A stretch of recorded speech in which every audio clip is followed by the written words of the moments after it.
د پښتون ټي وي ټولو لیدونکو السلام علیکم.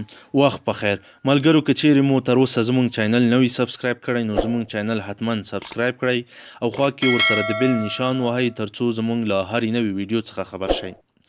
مینوالو لکه څرنګه چې تاسو لوبه ولیدله ډیره خرابه لوبه ترسره شوه چې هیڅ د داسې لوبې تمه نه ترې کېدله.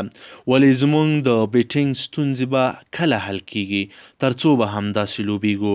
نو ملګرو راځو پرونۍ لوبې ته یوه لنډه کتنه کوو. پرون په نړیوال جام کې افریقایي لوبډلې افغانستان ته په 9 ویکټو ماتې ورکړه. پرون د نړیوال جام 21مه لوبه وه د جنوبي افریقا او افغانستان ترمنځ ترسره شوه. د لوبې ټاس افریقا لوبډلې وګاټه او لومړی د توپ اچونې پریکړه وکړه.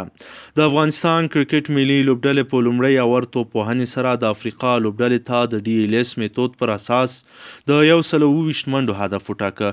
لوبه څو ځلې د څو شیبو لپاره د باران ښکار شوه چې همدا باران د افغان توپ وهونکو پر وړاندې ستونزې راولاړې کړې او د لوبغاړو لپاره یې لوبه سخته کړه. تر باران وروسته افغان لوبغاړو په پرله پسې ډول خپلې ویکټې له لاسه ورکړې.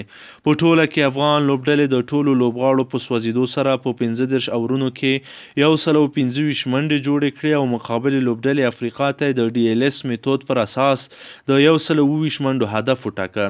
د افغانستان لپاره په توپ وهنه کې راشد خان 15، نورعلي زدران 22 او حضرت زازي 22 ډېرې منډې جوړې کړې.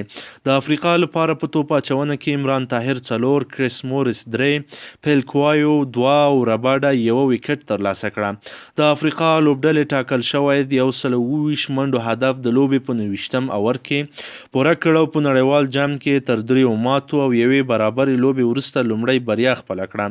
د افریقا لپاره په ایلیزو توپ وهونکو هاشم املا او ډیکوک په ترتیب سره 40 او 68 منډې جوړې کړې او خپله لوبډلې بریا ته ورسوله.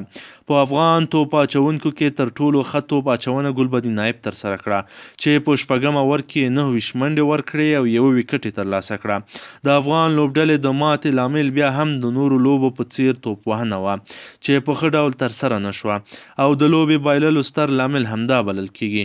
افغان لوبډله خپله راتلونکې لوبه د جون پر 18مه د انګلستان خلاف ترسره کوي چې د نړیوال جام کوربه هیواد او پیاوړې لوبډله به وي.